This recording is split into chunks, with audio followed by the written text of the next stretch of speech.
بسم اللہ الرحمن الرحیم۔ صحیح بخاری حدیث نمبر 201۔ رسول اللہ صلی اللہ علیہ وآلہ وسلم جب دھوتے یا جب نہاتے تو ایک سا سے لے کر 5 مد تک پانی استعمال فرماتے تھے، اور جب وضو فرماتے تو 1 مد پانی سے۔ صحیح بخاری حدیث نمبر 202۔ سعد بن ابی وقاص رضی اللہ تعالی عنہ رسول کریم صلی اللہ علیہ وآلہ وسلم سے نقل کرتے ہیں کہ رسول کریم صلی اللہ علیہ وآلہ وسلم نے موزوں پر مسح کیا۔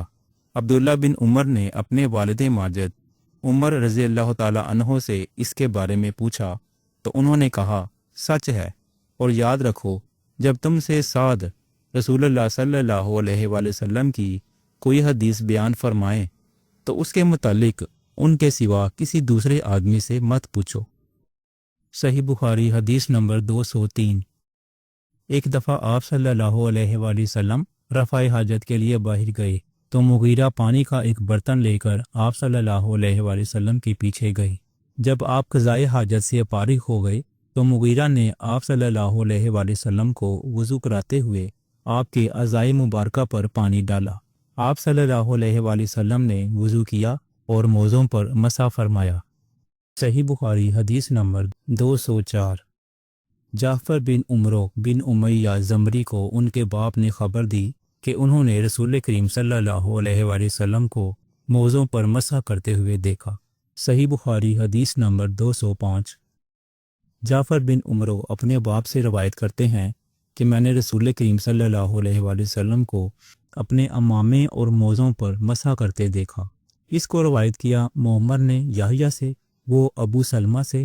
انہوں نے عمرو سے مطابقت کی اور کہا کہ میں نے رسول اللہ صلی اللہ علیہ وآلہ وسلم کو دیکھا، آپ واقعی ایسا ہی کیا کرتے تھے۔ صحیح بخاری حدیث نمبر 206۔ مغیرہ کہتے ہیں کہ میں ایک سفر میں رسول کریم صلی اللہ علیہ وآلہ وسلم کے ساتھ تھا تو میں نے چاہا کہ وضو کرتے وقت آپ کے موزے اتار ڈالوں۔ آپ نے فرمایا کہ انہیں رہنے دو، کیونکہ جب میں نے انہیں پہنا تھا تو میرے پاؤں پاک تھے، یعنی میں وضو سے تھا۔ پس آپ صلی اللہ علیہ وآلہ وسلم نے ان پر مسح کیا۔ صحیح بخاری حدیث نمبر 207۔ رسول کریم صلی اللہ علیہ وآلہ وسلم نے بکری کا شا نہ کھایا، پھر نماز پڑھی اور وضو نہیں کیا۔ صحیح بخاری حدیث نمبر 208۔ جعفر بن عمرو بن امیہ نے اپنے باپ عمرو کو خبر دی کہ انہوں نے رسول اللہ صلی اللہ علیہ وآلہ وسلم کو دیکھا کہ آپ بکری کے شانہ سے کاٹ کاٹ کر کھا رہے تھے۔ پھر آپ نماز کے لیے بلائے گئے تو آپ نے چھری ڈال دی اور نماز پڑھی، نیا وضو نہیں کیا۔ صحیح بخاری حدیث نمبر 209۔ سوید بن نعمان رضی اللہ تعالی عنہ نے خبر دی کہ فتح خیبر والے سال وہ رسول کریم صلی اللہ علیہ وآلہ وسلم کے ساتھ صحبہ کی طرف، جو خیبر کے قریب ایک جگہ ہے، پہنچے۔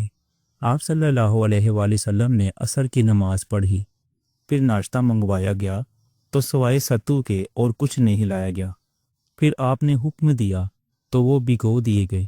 پھر رسول کریم صلی اللہ علیہ وآلہ وسلم نے کھایا اور ہم نے بھی کھایا۔ پھر مغرب کی نماز کے لیے کھڑے ہو گئے، آپ نے کلی کی اور ہم نے بھی۔ پھر آپ صلی اللہ علیہ وآلہ وسلم نے نماز پڑھی اور نیا وضو نہیں کیا۔ صحیح بخاری حدیث نمبر 210۔ حضرت میمونہ زوجہ رسول صلی اللہ علیہ وآلہ وسلم نے بتلایا کہ آپ صلی اللہ علیہ وآلہ وسلم نے ان کے یہاں بکری کا شانہ کھایا، پھر نماز پڑھی اور نیا وضو نہیں فرمایا۔ صحیح بخاری حدیث نمبر 211۔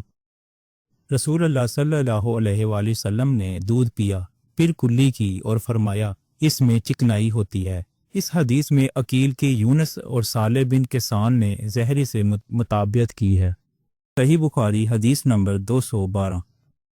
رسول کریم صلی اللہ علیہ وآلہ وسلم نے فرمایا کہ جب نماز پڑھتے وقت تم میں سے کسی کو اونگ آ جائے تو چاہیے کہ وہ سو رہے یہاں تک کہ نیند کا اثر اس سے ختم ہو جائے، اس لیے کہ جب تم میں سے کوئی شخص نماز پڑھنے لگے اور وہ اونگ رہا ہو تو وہ کچھ نہیں جانے گا کہ وہ خدا سے مغفرت طلب کر رہا ہے یا اپنے نفس کو بد دعا دے رہا ہے۔ صحیح بخاری حدیث نمبر 213۔ آپ صلی اللہ علیہ وآلہ وسلم نے فرمایا کہ جب تم نماز میں اونگنے لگو تو سو جانا چاہیے، پھر اس وقت نماز پڑھے جب جان لے کہ وہ کیا پڑھ رہا ہے۔ صحیح بخاری حدیث نمبر 214۔ حضرت انس روایت کرتے ہیں کہ رسول کریم صلی اللہ علیہ وآلہ وسلم ہر نماز کے لیے نیا وضو فرمایا کرتے تھے۔ میں نے کہا تم لوگ کس طرح کرتے تھے؟ کہنے لگے ہم میں سے ہر ایک کو اس کا وضو اس وقت تک کافی ہوتا جب تک کوئی وضو توڑنے والی چیز پیش نہ آ جاتی، یعنی پیشاب، پخانہ یا نیند وغیرہ۔ صحیح بخاری حدیث نمبر 215۔ سوید بن نعمان رضی اللہ تعالی عنہ نے بتلایا کہ ہم خیبر والے سال رسول کریم صلی اللہ علیہ وآلہ وسلم کے ہمراہ جب صحبہ میں پہنچے تو رسول کریم صلی اللہ علیہ وآلہ وسلم نے ہمیں عصر کی نماز پڑھائی۔ جب نماز پڑھ چکے تو آپ نے کھانے منگوائے، مگر کھانے میں صرف ستو ہی لایا گیا، سو ہم نے اسی کو کھایا اور پیا۔ پھر رسول کریم صلی اللہ علیہ وآلہ وسلم مغرب کی نماز کے لیے کھڑے ہو گئے تو آپ صلی اللہ علیہ وآلہ وسلم نے کلی کی، پھر ہمیں مغرب کی نماز پڑھائی اور نیا وضو نہیں کیا۔ صحیح بخاری حدیث نمبر 216۔ رسول اللہ صلی اللہ علیہ وآلہ وسلم ایک دفعہ مدینہ یا مکہ کے ایک باغ میں تشریف لے گئے۔ وہاں آپ نے دو شخصوں کی آواز سنی جنہیں ان کی قبروں میں عذاب کیا جا رہا تھا۔ آپ صلی اللہ علیہ وآلہ وسلم نے فرمایا کہ ان پر عذاب ہو رہا ہے اور کسی بہت بڑے گناہ کی وجہ سے نہیں۔ پھر آپ صلی اللہ علیہ وآلہ وسلم نے فرمایا بات یہ ہے کہ ایک شخص ان میں سے پیشاب کے چھینٹوں سے بچنے کا اہتمام نہیں کرتا تھا اور دوسرا شخص چغل خوری کیا کرتا تھا۔ پھر آپ صلی اللہ علیہ وآلہ وسلم نے کھجور کی ایک ڈالی منگوائی اور اس کو توڑ کر دو ٹکڑے کیا اور ان میں سے ایک ایک ٹکڑا ہر ایک کی قبر پر رکھ دیا۔ لوگوں نے آپ صلی اللہ علیہ وآلہ وسلم سے پوچھا کہ یا رسول اللہ صلی اللہ علیہ وآلہ وسلم یہ آپ نے کیوں کیا؟ آپ صلی اللہ علیہ وآلہ وسلم نے فرمایا اس لیے کہ جب تک یہ ڈالیاں خشک ہوں شاید اس وقت تک ان پر عذاب کم ہو جائے۔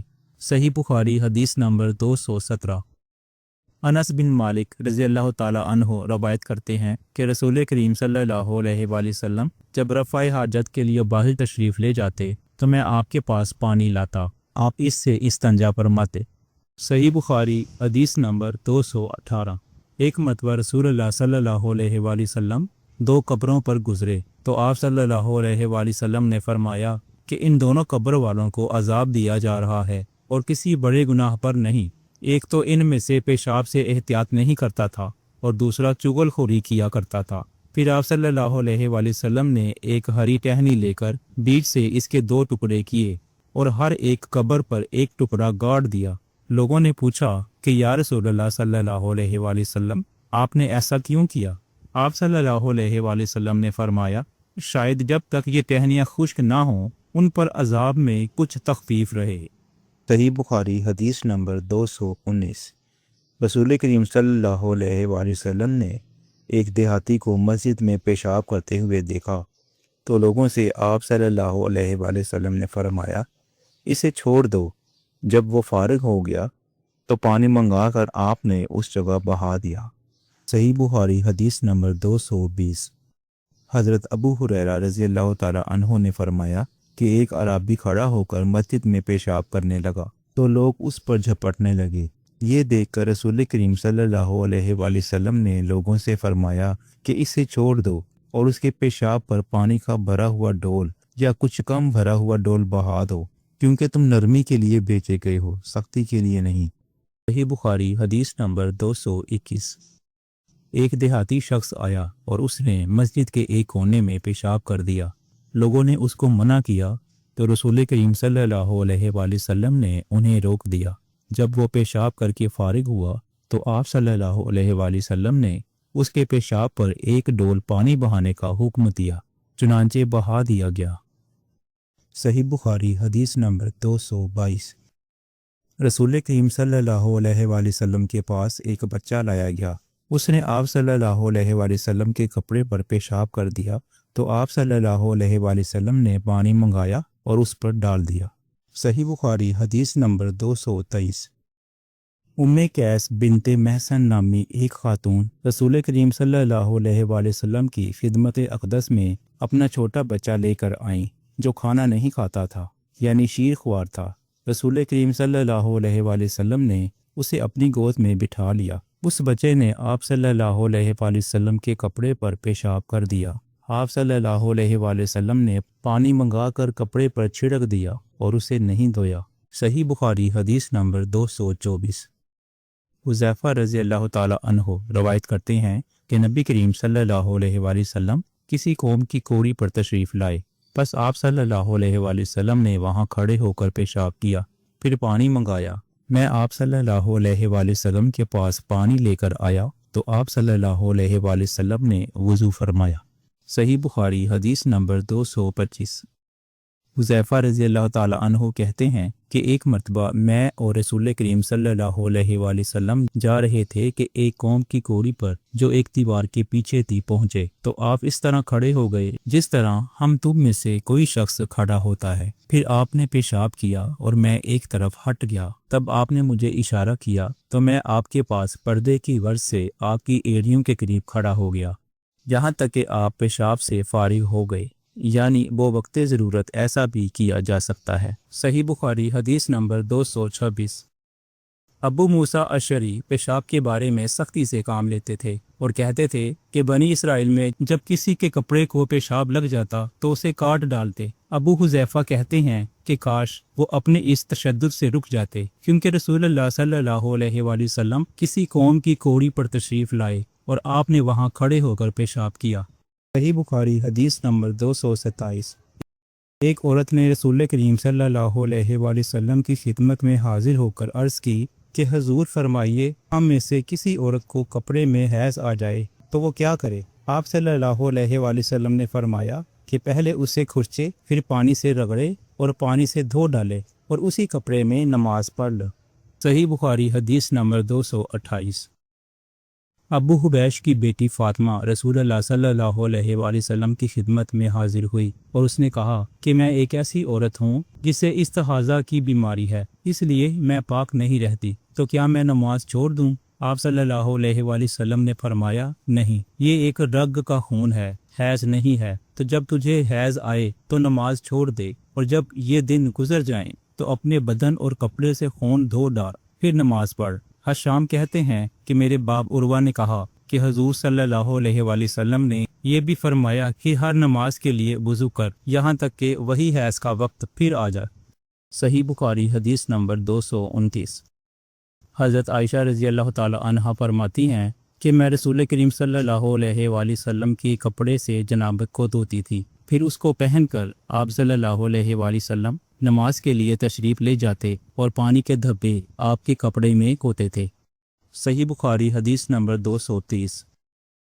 میں نے حضرت عائشہ رضی اللہ تعالی عنہا سے اس منی کے بارے میں پوچھا جو کپڑے کو لگ جائے، تو انہوں نے فرمایا کہ میں منی کو رسول کریم صلی اللہ علیہ وآلہ وسلم کے کپڑے سے دھو ڈالتی تھی، پھر آپ نماز کے لیے باہر تشریف لے جاتے اور دھونے کا نشان یعنی پانی کے دھبے آپ صلی اللہ علیہ وآلہ وسلم کے کپڑے میں باقی ہوتے۔ صحیح بخاری حدیث نمبر 231۔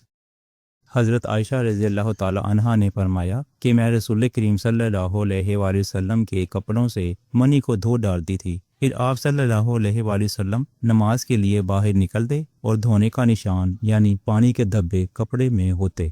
صحیح بخاری حدیث نمبر 232۔ حضرت عائشہ رضی اللہ تعالی عنہا رسول کریم صلی اللہ علیہ وآلہ وسلم کے کپڑے سے منی کو دھو ڈالتی تھیں۔ وہ فرماتی ہیں کہ پھر کبھی میں ایک دھبا یا کئی دھبے دیکھتی تھی۔ صحیح بخاری حدیث نمبر 233۔ کچھ لوگ اوکل یا ارینا قبیلوں کے مدینے میں آئے اور بیمار ہو گئے۔ رسول اللہ صلی اللہ علیہ وآلہ وسلم نے انہیں لقاح میں جانے کا حکم دیا اور فرمایا کہ وہاں اونٹوں کا دودھ اور پیشاب پئیں۔ چنانچہ وہ لقاح چلے گئے اور جب اچھے ہو گئے تو رسول کریم صلی اللہ علیہ وآلہ وسلم کے چرواہے کو قتل کر کے وہ جانوروں کو ہانک کر لے گئے۔ الصبح رسول کریم صلی اللہ علیہ وآلہ وسلم کے پاس اس واقعہ کی خبر آئی تو آپ نے ان کے پیچھے آدمی دوڑائے۔ دن چڑھے وہ نبی کریم صلی اللہ علیہ وآلہ وسلم کی خدمت میں پکڑ کر لائے گئے۔ آپ کے حکم کے مطابق ان کے ہاتھ پاؤں کاٹ دیے گئے اور آنکھوں میں گرم سلاخیں پھیر دی گئیں اور مدینہ کی پتھریلی زمین میں ڈال دیے گئے۔ پیاس کی شدت سے وہ پانی مانگتے تھے مگر انہیں پانی نہیں دیا جاتا تھا۔ ابو قلابہ نے ان کے جرم کی سنگینی ظاہر کرتے ہوئے کہا کہ ان لوگوں نے چوری کی اور چرواہوں کو قتل کیا اور آخر ایمان سے پھر گئے اور اللہ اور اس کے رسول سے جنگ کی۔ صحیح بخاری حدیث نمبر 234۔ رسول اللہ صلی اللہ علیہ وآلہ وسلم مسجد کی تعمیر سے پہلے نماز بکریوں کے باڑے میں پڑھ لیا کرتے تھے۔ معلوم ہوا کہ بکریوں وغیرہ کے باڑے میں وقت ضرورت نماز پڑھی جا سکتی ہے۔ صحیح بخاری حدیث نمبر 235۔ رسول کریم صلی اللہ علیہ وآلہ وسلم سے چوہے کے بارے میں پوچھا گیا جو گھی میں گر گیا تھا۔ فرمایا اس کو نکال دو اور اس کے آس پاس کے گھی کو نکال پھینکو اور اپنا باقی گھی استعمال کرو۔ صحیح بخاری حدیث نمبر 236۔ رسول کریم صلی اللہ علیہ وآلہ وسلم سے چوہے کے بارے میں دریافت کیا گیا جو گھی میں گر گیا تھا۔ آپ نے فرمایا کہ اس چوہے کو اور اس کے آس پاس کے گھی کو نکال کر پھینک دو۔ صحیح بخاری حدیث نمبر 237۔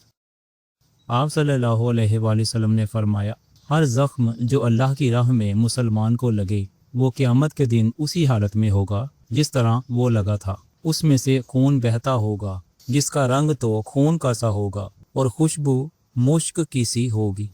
صحیح بخاری حدیث نمبر 238۔ رسول کریم صلی اللہ علیہ وآلہ وسلم نے فرمایا کہ ہم لوگ دنیا میں پچھلے زمانے میں آئے ہیں مگر آخرت میں سب سے آگے ہیں۔ صحیح بخاری حدیث نمبر 239۔